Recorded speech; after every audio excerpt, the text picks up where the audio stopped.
যুক্তরাষ্ট্রের সঙ্গে আলোচনা নেই, যতদিন প্রয়োজন হামলা চালিয়ে যাওয়ার ঘোষণা ইরানের। মার্কিন প্রেসিডেন্ট ডোনাল্ড ট্রাম্প ইরানের সঙ্গে যুদ্ধ শীঘ্রই শেষ হবে বলে মন্তব্য করার পর তার কড়া প্রতিক্রিয়া জানিয়েছেন ইরানের পররাষ্ট্রমন্ত্রী আব্বাস আরাগচি। তিনি সাফ জানিয়ে দিয়েছেন, ইরান যতদিন প্রয়োজন ততদিন হামলা চালিয়ে যেতে প্রস্তুত এবং যুক্তরাষ্ট্রের সঙ্গে কোনো আলোচনার সম্ভাবনা নেই। মার্কিন সংবাদ মাধ্যম পিবিএস নিউজকে দেওয়া এক সাক্ষাৎকারে আরাগচি এই হুঁশিয়ারি দেন।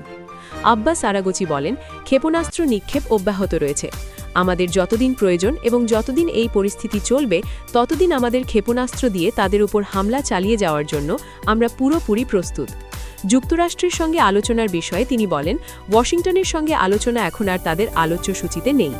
এর কারণ হিসেবে তিনি বলেন, আমেরিকানদের সাথে কথা বলার ব্যাপারে আমাদের অত্যন্ত তিক্ত অভিজ্ঞতা রয়েছে।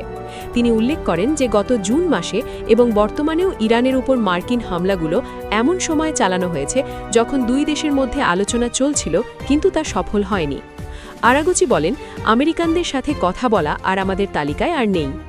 ইরানের পররাষ্ট্রমন্ত্রী দাবি করেন যে যুদ্ধের শুরুর দিনগুলোতে ইরান সরকারের পতন বা রেজিম চেঞ্জ করতে যুক্তরাষ্ট্র ও ইসরায়েল ব্যর্থ হয়েছে। তিনি বর্তমানে মার্কিন ও ইসরায়েলি বাহিনীর কার্যক্রমকে লক্ষ্যহীন বলেও অভিহিত করেন। গত 10 দিন ধরে চলা এই সংঘাতের ফলে মধ্যপ্রাচ্যে চরম উত্তেজনা বিরাজ করছে, যার প্রভাব পড়ছে বিশ্ব অর্থনীতি ও জ্বালানি তেলের বাজারেও। ইসরায়েলি বাহিনীর যোগাযোগ কেন্দ্র গুড়িয়ে দেওয়ার দাবি ইরানের। আগ্রাসী ইসরায়েলের বিরুদ্ধে চলমান যুদ্ধে দেশটির একটি গুরুত্বপূর্ণ সামরিক ও কৌশলগত স্থাপনা ধ্বংসের দাবি করেছে ইরান। দেশটির ইসলামিক রেভলিউশনারি গার্ড কর্পস দাবি করেছে তারা তেল আবিবের দক্ষিণে অবস্থিত ইসরায়েলি বাহিনীর হা এলা স্যাটেলাইট যোগাযোগ কেন্দ্রটি ধ্বংস করে দিয়েছে। এ নিয়ে ইসরায়েলের তরফে এখনও কোনো প্রতিক্রিয়া দেয়া হয়নি। খবর তাসনিম নিউজ। আইআরজিসির জনসংযোগ দপ্তরের তথ্য অনুযায়ী এটি ছিল জায়নবাদী শাসনের যুদ্ধবিমানগুলোর সাথে বিমান ঘাঁটিগুলোর যোগাযোগের অন্যতম প্রধান কেন্দ্র। আইআরজিসির অ্যারোস্পেস ফোর্সের একটি বিশেষ অভিযানে সুইসাইড ড্রোন বা আত্মঘাতী ড্রোন ব্যবহার করে এটি গুড়িয়ে দেওয়া হয়েছে। এই ধ্বংসপ্রাপ্ত স্থাপনাটি ইসরায়েলি যুদ্ধবিমানগুলোর স্যাটেলাইট নিয়ন্ত্রণ নেটওয়ার্কের একটি অত্যন্ত গুরুত্বপূর্ণ যোগাযোগ অবকাঠামো হিসেবে ব্যবহৃত হতো। গত 28 ফেব্রুয়ারি ইসলামী বিপ্লবের নেতা আয়াতুল্লাহ সাইয়দ আলী খামেনাই সহ বেশ কয়েকজন ঊর্ধ্বতন সামরিক কমান্ডার এবং বেসামরিক নাগরিকদের হত্যার পর যুক্তরাষ্ট্র ও ইসরায়েল ইরানের বিরুদ্ধে বড় ধরনের সামরিক অভিযান শুরু করেছে। এই অভিযানে ইরানের সামরিক ও বেসামরিক উভয় স্থানে ব্যাপক বিমান হামলা চালানো হয়েছে, যার ফলে প্রচুর হতাহতের পাশাপাশি অবকাঠামোর ব্যাপক ক্ষয়ক্ষতি হয়েছে। এর প্রতিক্রিয়ায় ইরানি সশস্ত্র বাহিনী পাল্টা অভিযান শুরু করেছে। তারা অধিকৃত ভূখণ্ডে ইসরায়েলি অবস্থান এবং আঞ্চলিক ঘাঁটিগুলোতে মোতায়েন থাকা মার্কিন অবস্থান লক্ষ্য করে একের পর এক ক্ষেপণাস্ত্র ও ড্রোনের ঢেউ ছুড়ে মারছে। 24 ঘণ্টায় 4 মার্কিন রাডার ধ্বংসের দাবি ইরানের। মধ্যপ্রাচ্যে মার্কিন প্রযুক্তিতে গড়ে তোলা আকাশ প্রতিরক্ষা ব্যবস্থায় এক বড়সড় ধসের খবর পাওয়া যাচ্ছে। ইরানের Islamic Revolutionary Guard Corps IRGC দাবি করেছে, গত 8 মার্চ মাত্র 24 ঘণ্টার এক ঝটিকা অভিযানে তারা আমেরিকার তৈরি অত্যাধুনিক থার্ড মিসাইল শিল্ডের 4টি গুরুত্বপূর্ণ রাডার ধ্বংস করে দিয়েছে। যদি এই দাবি সত্য হয় তবে এটি হবে আধুনিক যুদ্ধের ইতিহাসে মার্কিন মিলিটারি প্রযুক্তির অন্যতম বড় বিপর্যয়। আইআরজিসির দাবির বিপরীতে পেন্টাগন কোনো প্রতিক্রিয়া দেয়নি। ইরানের রাষ্ট্র সংবাদ মাধ্যম ইরানা এবং প্রেস টিভি জানিয়েছে, আইআরজিসি তাদের বিধ্বংসী গাদার, এমাদ এবং খাইবার শেকান ব্যালিস্টিক মিসাইল ব্যবহার করে এই নিখুঁত হামলা চালিয়েছে। সামরিক বিশেষজ্ঞদের মতে এবার ইরান সরাসরি মিসাইল উৎক্ষেপণকারী যান বা ইন্টারসেপ্টর লক্ষ্য না করে আঘাত হেনেছে সেন্সর বা রাডার ব্যবস্থায়। ইরানের দাবি, এই কৌশলে তারা সফল হয়েছে। রাডার হলো যে কোনো আকাশ প্রতিরক্ষা ব্যবস্থার চোখ। এই রাডারগুলো ধ্বংস হওয়ার ফলে ইসরায়েল ও উপসাগরীয় অঞ্চলে মার্কিন বাহিনীর আগাম সতর্কবার্তা পাওয়ার ক্ষমতা মারাত্মকভাবে ক্ষতিগ্রস্ত হয়েছে।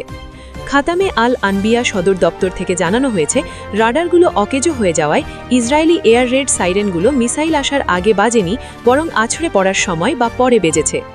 ইরানি বাহিনীর দাবি অনুযায়ী আরব সাগর থেকে জর্ডান পর্যন্ত বিস্তৃত অঞ্চলের 4টি কৌশলগত স্থানে এই হামলা চালানো হয়েছে। সংযুক্ত আরব আমিরাতের আল রাবহা সাইটটি উপসাগরীয় অঞ্চলে মার্কিন অবকাঠামোর সাথে যুক্ত ছিল। এছাড়া আমিরাতের আল রুয়াইসে একটি থার্ড ব্যাটারির রাডার ছিল, যা রেগিয়ন অঞ্চলের আকাশপথ পাহারা দিচ্ছিল। ইরানি বাহিনীর দাবি অনুযায়ী আরব সাগর থেকে জর্ডান পর্যন্ত বিস্তৃত অঞ্চলের 4টি কৌশলগত স্থানে এই হামলা চালানো হয়েছে। 1. আল রাবহা, সংযুক্ত আরব আমিরাত। আমিরাতের এই সাইটটি উপসাগরীয় অঞ্চলে মার্কিন অবকাঠামোর সাথে যুক্ত ছিল। 2 আল রুয়াইস, সংযুক্ত আরব আমিরাত। এখানে একটি থার্ড ব্যাটারির রাডার ছিল যা রেগিওল অঞ্চলের আকাশপথ পাহারা দিচ্ছিল। 3 আল খার্জ, সৌদি আরব। সৌদি আরবের এই গুরুত্বপূর্ণ সামরিক ঘাঁটিকে মোতায়েন করা থার্ড রাডারটি গুড়িয়ে দেওয়া হয়েছে। 4 আজরাক, জর্ডান। জর্ডানের মুয়াফফাক সালতি বিমান ঘাঁটির কাছে অবস্থিত মার্কিন রাডারটিও লক্ষ্যবস্তু করা হয়েছে। একটিমাত্র রাডারের আনুমানিক মূল্য প্রায় 300 মিলিয়ন মার্কিন ডলার বা বাংলাদেশি মুদ্রায় প্রায় 3500 কোটি টাকা। অর্থাৎ এক রাতেই ইরান প্রায় 1.2 বিলিয়ন ডলারের মার্কিন প্রযুক্তি ধ্বংসের দাবি করছে। 1990-এর দশক থেকে এখনও পর্যন্ত মাত্র 20টির মতো এই ধরনের রাডার তৈরি করা হয়েছে। একটি রাডার নতুন করে তৈরি করতে প্রায় 30 মাস লাগে। চুক্তির পর হাতে পেতে 4 বছর পর্যন্ত সময় লাগতে পারে। এই রাডারগুলো না থাকলে থার্ড ক্ষেপণাস্ত্রগুলো কোনো লক্ষ্যবস্তুকে চিহ্নিত বা ধ্বংস করতে পারবে না, যা মিত্র দেশগুলোকে ইরানের ক্ষেপণাস্ত্রের সামনে অরক্ষিত করে তুলবে। জর্ডানের মুয়াফফাক সালতি বিমান ঘাঁটিতে হামলার কিছু স্যাটেলাইট চিত্র এবং মার্কিন কর্মকর্তাদের অস্পষ্ট বিবৃতি এই জল্পনাকে উস্কে দিলেও 4টি রাডারই সম্পূর্ণ ধ্বংস হয়েছে কিনা তা নিয়ে এখনও স্বাধীন কোনো নিশ্চয়তা মেলেনি। অনেক বিশ্লেষক মনে করছেন এটি ইরানের একটি কৌশলগত সিগন্যালিং, যার মাধ্যমে তারা বোঝাতে চায় আমেরিকার দামি প্রযুক্তি তাদের সস্তা ক্ষেপণাস্ত্রের কাছে নিরাপদ নয়। তবে ওয়াশিংটন বা তেল আবিব এখনও পর্যন্ত এই 4টি রাডার ধ্বংসের খবর নিয়ে রহস্যজনক নীরবতা পালন করছে। যুদ্ধের এই ধোঁয়াশায় এক পক্ষ যখন বড় জয়ের দাবি করছে, অন্য পক্ষ তখন তাদের মার্কিন সামরিক গোপনীয়তা রক্ষায় মরিয়া।